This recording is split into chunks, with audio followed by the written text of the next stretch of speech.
Welcome to Poor Little Room. Welcome to my little room. Welcome to my little room. Welcome to Paul's Little Room.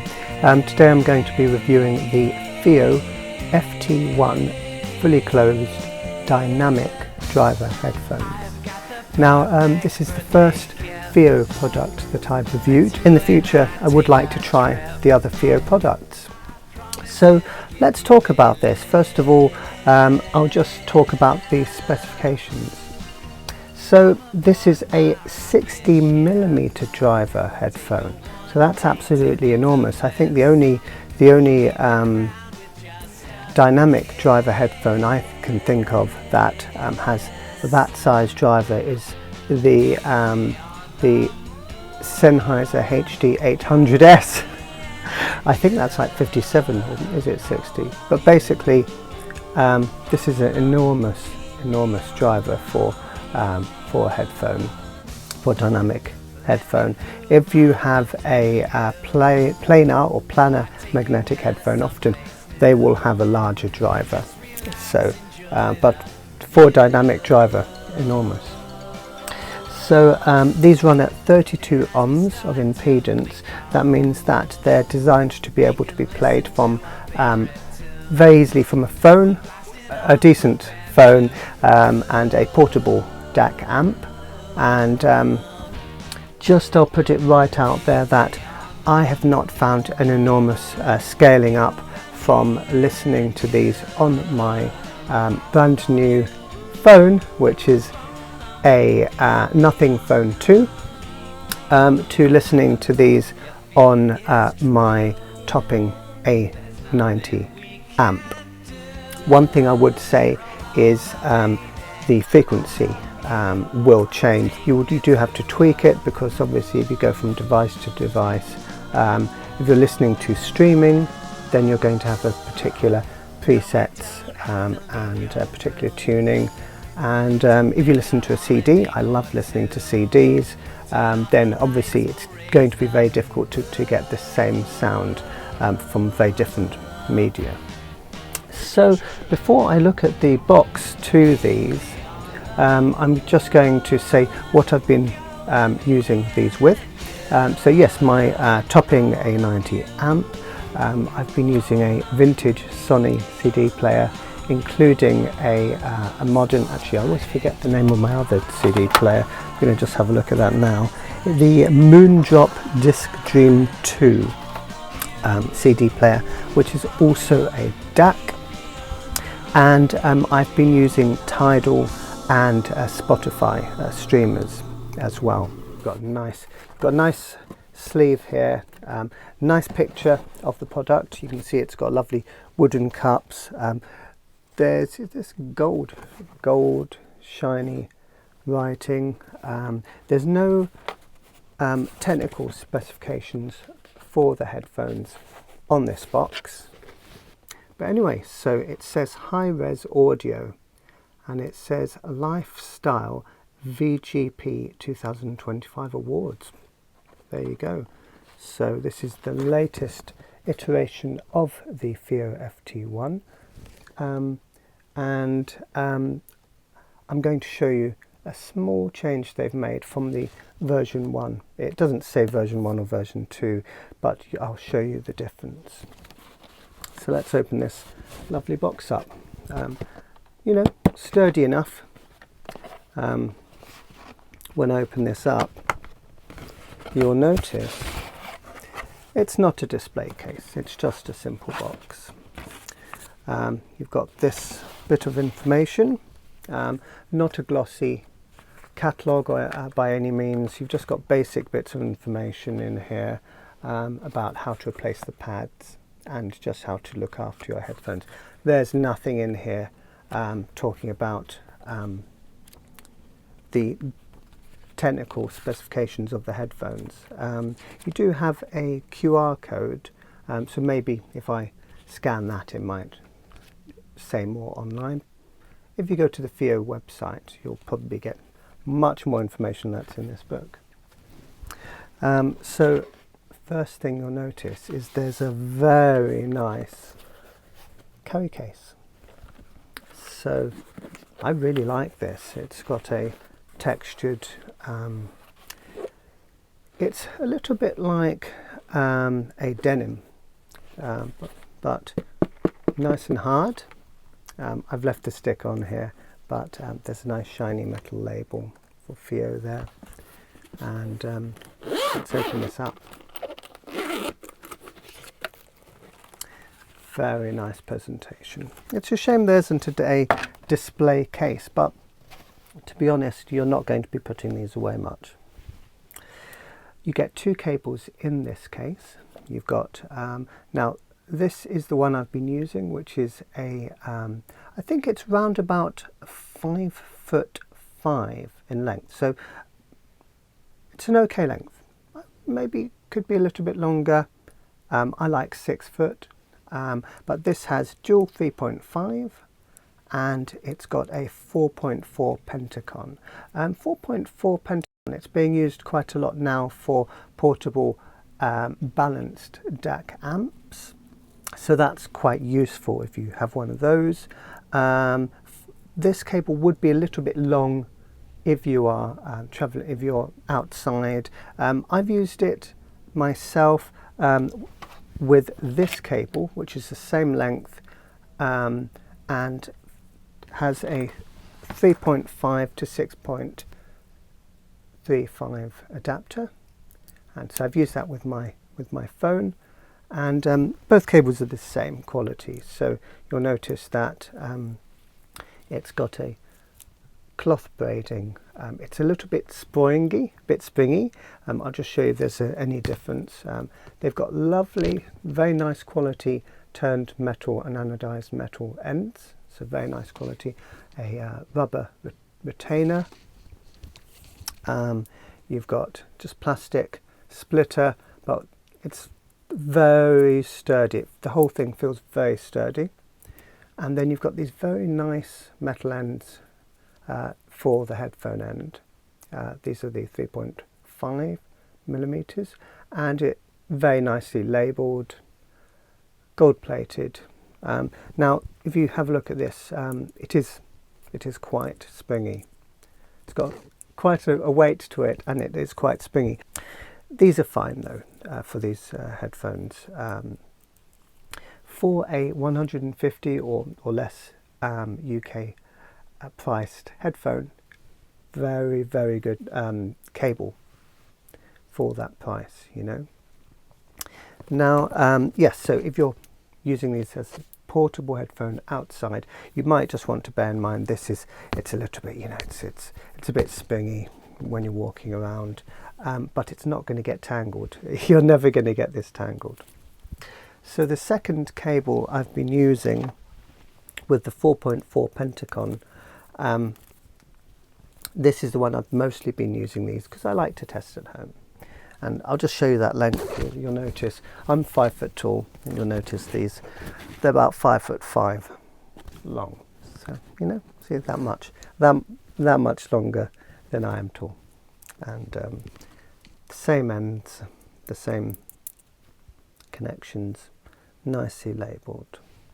So let's get these lovely headphones out. So the first thing you'll notice when you take the headphones out of the carry case is they feel quality. There's a reassuring weight to them. The wooden cups will contribute to that, but they are not excessively heavy. I've not looked up the weight of these, so I'd say they're mid-weight. And the first thing you're going to notice is very nice attention to detail. I love these real stainless steel components here of the yokes, and you've got a laser etched Fiio. If you can see that, I'll show some close-ups in this video as well. And you've got lovely, I would say this is like a satin finish to the wood. Very beautiful grain on these ones. It will vary with the pair that you get if you buy these. That's a lovely thing about real wood. The pads are a decent size. I would say they're medium depth. They are medium width. The actual pad area is quite wide, but the opening inside, I would say it's round about 40 millimeters wide, depth wise for the ear that way, and then height wise it's round about 55 millimeters. So relatively small opening there, but that will help with noise isolation, just passive noise isolation. This is a plastic surround, plastic shell. Again, this has a satin texture to it, and it feels good quality. Nothing feels really cheap here. These are plastic components here, and I think what there is inside, there's actually a bearing in there. When you move it, there's actually a clicking, which feels very good. These headphones, they have a similar sliding mechanism, as you can see, but these are just friction tight. So the only thing stopping this going up and down is the tension of the bolt and the texture of the plastic. Okay. However,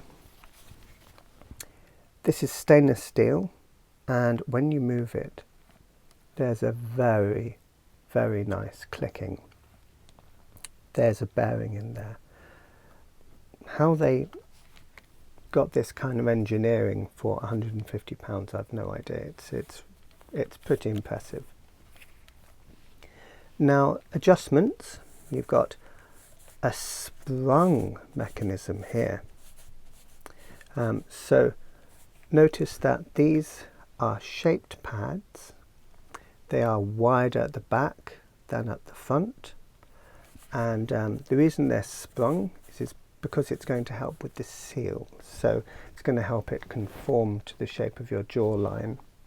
Some people who have a slight, I would say, sensitivity down here, you might find that a little bit of an issue, particularly if you have quite a large head.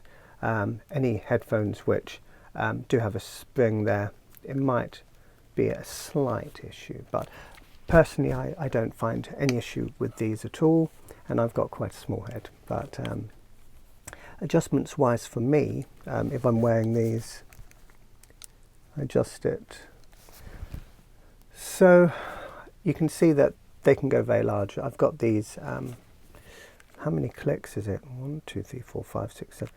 1, 2, 3, 4, 5.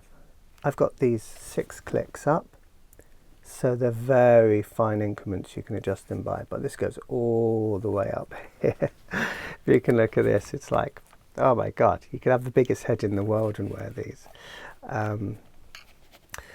So back to the ergonomics. The yokes, this is the only slight issue I have, and it's only slight. There's nothing stopping this, making that tapping, moving like that. I would have liked maybe a piece of maybe suede or rubber under here, so that there's not that clacking sound when this moves. And I maybe would have preferred maybe a smoother, maybe a tighter, smoother movement rotation there. So one feature that I will point out that is different in this version of the Fiio FT1 to the very first batch which went out, so the V1s, this has a retaining clip. So I'm just going to zoom in here, and as you can see, there's a retaining clip which will stop the yoke breaking off on that bolt. It'll protect that bolt from wear and tear. So some early batches of these, they came with a retaining screw, and that screw would loosen, unfortunately, and then the yoke would just come off of the headband. This is not going anywhere, and it has a retaining clip which If you wanted to remove it, you could do that with a flathead screwdriver. Now, one slight gripe, and there are very few gripes I have with these headphones because I think they're quite awesome for the money. This padding here, this part of the headphone here, it's pleather. It's actually more vinyl than pleather. It's not got a very nice feel to it. It's got some padding in here. It's enough because the clamp force is medium. I wouldn't say it's high, but it's medium, and these are medium weight, so you're not going to have a lot of weight coming down, so the padding is adequate, and you can see it's got indents here. But a problem I've found is, can you see this bit is coming off? It looks like it's broken, but what's happening there, this is made out of stamped vinyl, and what's happened is this is simply stripping off. There you go, that just comes off. It's like rubber. Cause any problems in the future, so I'll just throw that away. That happened on the other side as well. And what's happening is the way they manufacture these is they cut out from a flat 2 pieces of vinyl. They sandwich them over the padding, the foam, and the stainless steel metal band, and then what they do is they heat seal this. You can see it's actually got a stitch appearance, but that's actually what you'll find is that's actually heat sealed, and when they stamp this out, you're going to sometimes end up with that little bit of residual material, and that's what you're getting. So don't worry, if you get a pair of these and you have that piece of material, just pull it off. You're not going to damage the headphones. See, this is still fully sealed, but it's something you might want to note. And you know, it's a little bit of a gripe. If these were £800 headphones, then I wouldn't want to see that. So, onto the pads. One thing you'll discover, which is with most dynamic closed back headphones, is the choice of pads is very important.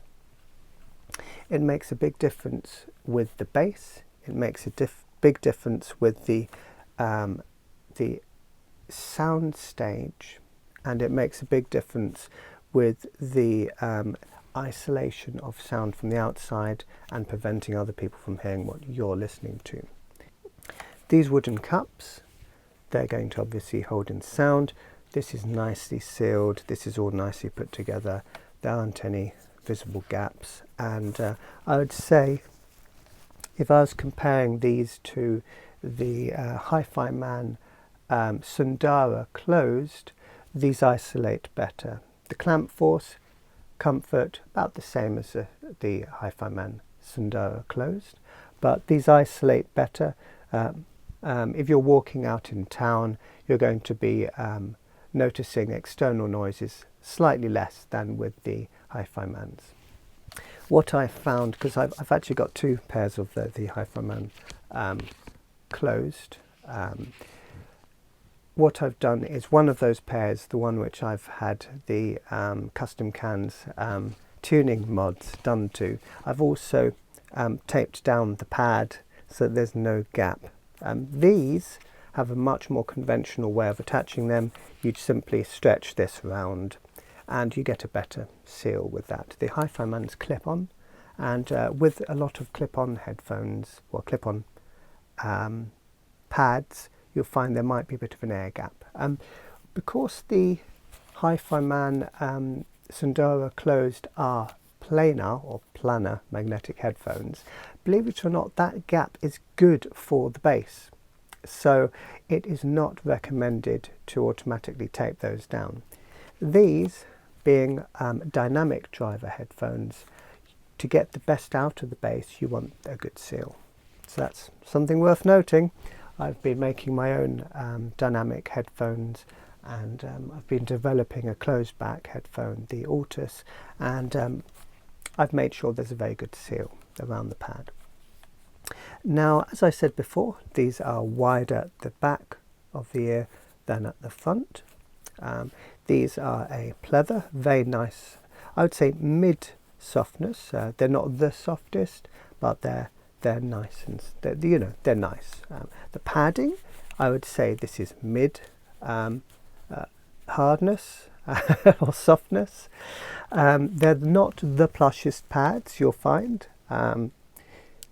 They do not conform instantly to my jawline,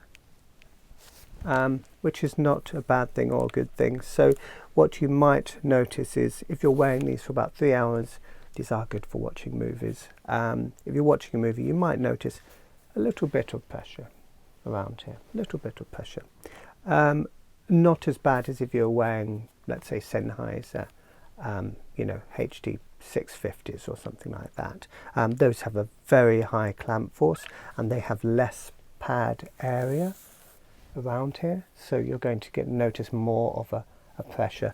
There's a large amount of material there, and it's finished in a very nice, I don't know, it's almost like a toweling material. It's or no, actually it's more like one of those sports tops, one of those jogging tops.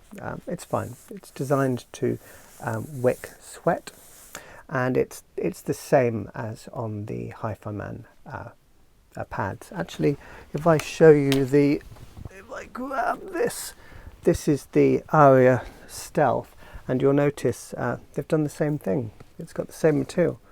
My goodness, it's got the same texture. It's the identical material. They've probably got it from the same supply as this material here. So it's fine. If you find these comfortable, then you're going to find these comfortable.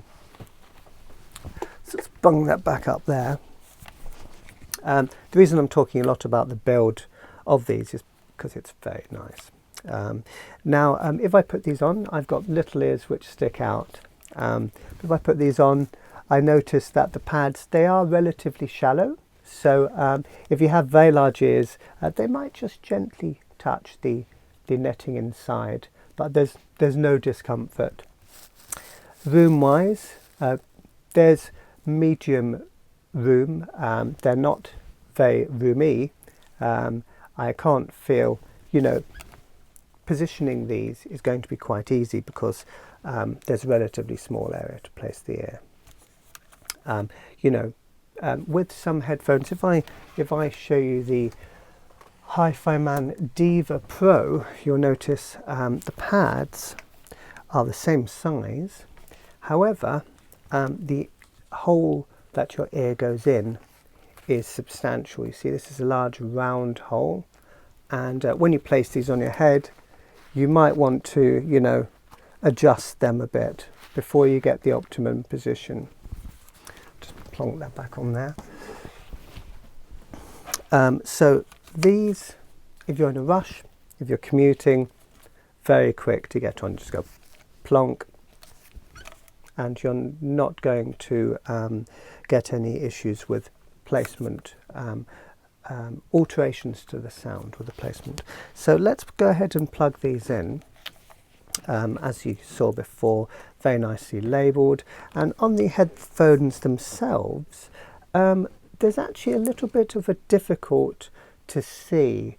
There's a grey, pale grey laser etched R and L there, bit faint, and then also a bit faint in the netting inside the pad. You've got a R there and an L there. So if you have difficulty seeing, I've not got great eyesight. If it's low lighting, then you might have a little bit of an issue being able to see that. So very solid connection, lovely connection actually.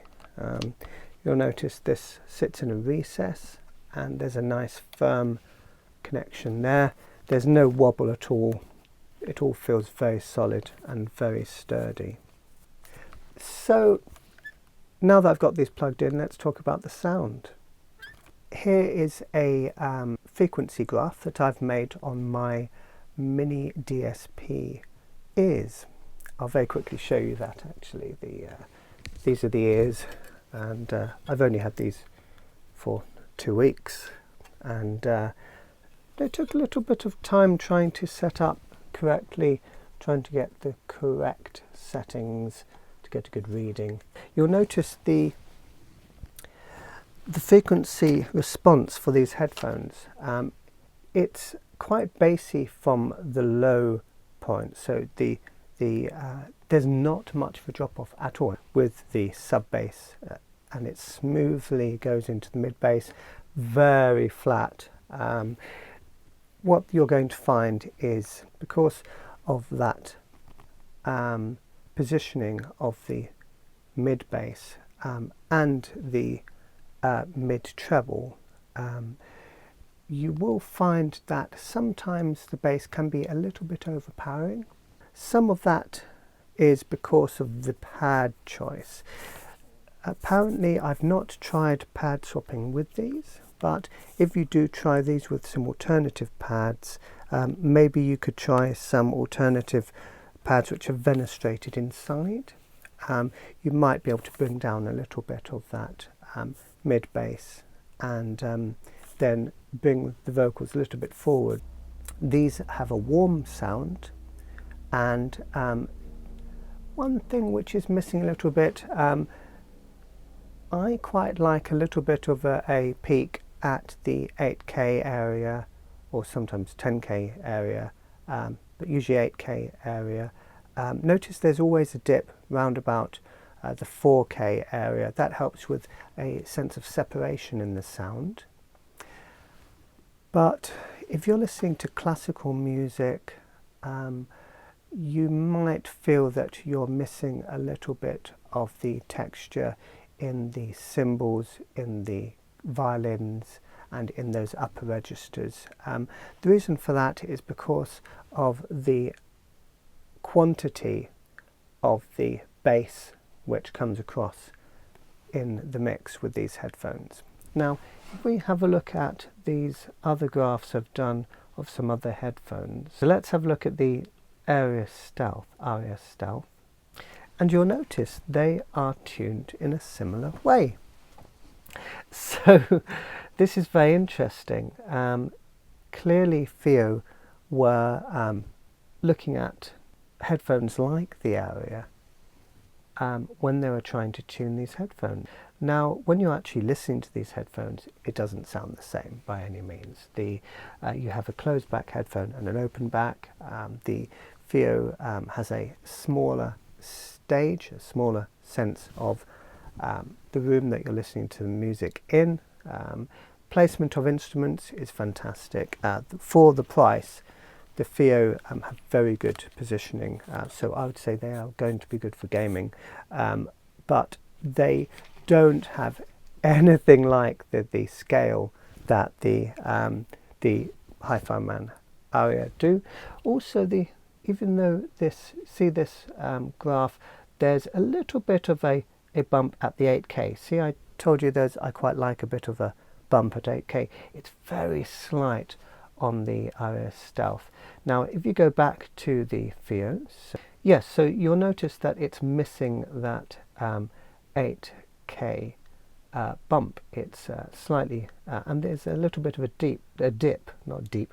There's actually a dip there, so it's going to have a smoother finish, a smoother edge to the notes. You're not going to have as much sense of detail to the upper notes on the Fiio as on the Hi-Fi Man. But also with the Hi-Fi Man being a large, a very enormous planar magnetic headphone, you're going to get all of the details spread out over a very large area, and being fully open back, you're going to get a sense of realism and depth that you're not going to get with these closed backs. These are still excellent though. What you'll be surprised at is how much detail you can pick out of a mix with these if the mix is not too bass heavy. Because these come across with a slightly elevated rather than a accurate bass, just slightly. If the music is very bass heavy, then it can tend to drown out the vocals a little bit. But the thing is, what you have is a lot of detail across the board. For closed back headphones, these are very detailed, and you're still going to be able to pick out details, but just bear that in mind. At the moment I'm repeat listening to the same albums so that I can accurately compare different headphones to each other. So this is an album called Mesk Elil by a Algerian singer called Saud Massi. She sings in France. Well, she's living in France at the moment, and you'll find a lot of interesting collaborations with musicians. So she has a very interesting mix of Arabian sounds and French sounds. So this is a beautifully produced album. So I've been listening to this a lot with the Fios. I'm listening to Katie Maloa, I'm listening to Cat Stevens, I'm listening to Radiohead, I'm listening to Tom Jones. Those are just some of the artists I'm listening to, and I'm listening to Outkast as well. I'm trying to get a really good spread of examples of different genres. It's very good with modern music because of that bass impact, the quality of the bass. It's very smooth, very creamy. They're going to be very good with modern music. I mean modern as in modern R&B and electronic music. Very good with some rock music. These are almost too smooth for some, so I'd say if you're listening to classic rock music, it's still beautiful. These have a nice tonality. Something about the material that they've used for the driver adds I would say it adds a smoothness, and there's almost, you do have the detail and the spice in areas, but everything is kind of smoothed off with these.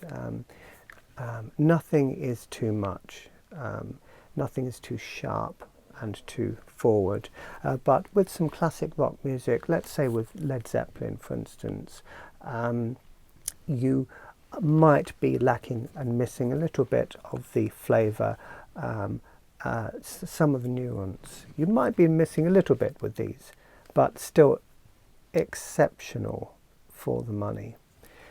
I mean, these completely blow away the Hi-Fi Man Sundara Closed. These are in a different league. They really do show how modern tuning has come on. The Sundara Closed are still excellent headphones. I thought they were underrated, but what you're getting with those is the level of detail. It finishes here, and you're getting smooth smooth lower bass, but you're missing the upper register with those, and sometimes because of the designing of the cups, you're getting a bit of boominess whenever you have anything which is impactful in the bass. You get a bit of resonance happening, and so you're going to lose more of those vocal details. These, it's not that bad. These, you've got more detail going down and you've got more detail going there. I would say realism wise, these are about the same as the Sundara Closed. The Sundara Closed, the middle image was really nice. These the same. I would say these are equal to them. You've got nice realism to the instruments, nice realism to the vocals. Nothing sounds tinny, nothing sounds artificial. These have a lovely tone to them. It's a little bit like if you're listening to a wooden instrument. These, you can really hear they've made the drivers out of an organic material, and it kind of mimics the real wood feel here. Let's talk a bit more about the staging that these produce. I would say that these have got a medium-high sound stage for a closed back. These are not closed in sounding at all. They do not compare to headphones like the Diva Pro or the Hi-Fi Man Aria, but they are wider sounding than, let's say, the Sennheiser HD 600s and 660S. Those kinds of headphones, they're wider than that. Accuracy of imaging for closed back, these are excellent. One headphone which I don't have here at the moment, the Beyerdynamic DT1990 Pro. These are comparable in the imaging to those. I would say that listening to classic rock music, the Beyerdynamics were better for listening to classic rock because you had more of an emphasis in that 8K region. There's more of a sense of sparkle in that area, and they sounded more raw. They were not comfortable to wear. I got rid of them because I just couldn't feel comfortable wearing them. I know that's a shame because they sounded good for me. These, though, they've got a similar performance. The imaging is as good, but my goodness, they're less than half the price. Try and work that out. It doesn't make sense, does it? Well, my goodness, it's like a third of the price. It's crazy. So, my conclusion, I'm using these as my everyday closed back to compare to other headphones. I'm going to be getting in some Focal headphones, the Bathis and the Hiddiness, I think. So thank you to Focal for sending those to me. They've not arrived yet, but I'm looking forward to reviewing those. And I'm going to be comparing them to these. So you're going to be seeing these popping up quite a lot in the future. Also, I'm continuing to work on my own headphone designs. I'm continuing to work on the Altus closed back. So I'm going to be comparing those as well. So my conclusion is these are excellent. You cannot get better, from my experience, for the money. Build quality, comfort, sound quality. At the end of the day, comfort and sound quality are vital. If you're going to be living with a headphone for a substantial amount of time, you want the comfort to be good and you want the sound to really, really do something which works for you. So will these work for you? I'll just paint a quick picture. Do you watch movies? Do you watch action movies? So let's say the Marvel. Do you watch Marvel? Yes, these are excellent. I'd say that the Beyerdynamic DT1990 Pro, they're just slightly more even for watching movies. The reason for that is because the vocals were easier to pick out in a busy mix. These, still fantastic for watching movies, but sometimes if it's not a very well balanced recording, if there's dialogue happening during an action sequence, you might sometimes find that the bass is drowning the vocals a little bit out, but you can just EQ these. So if you don't mind EQing, you can just turn down the bass just a little bit for those scenes. Gaming. These are very good, excellent positioning all the way around. Excellent separation and sense of direction of elements in the mix.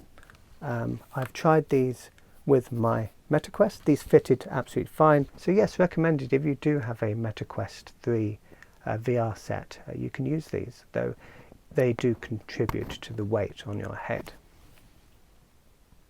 Music-wise, modern rock. I would say modern R&B, yes.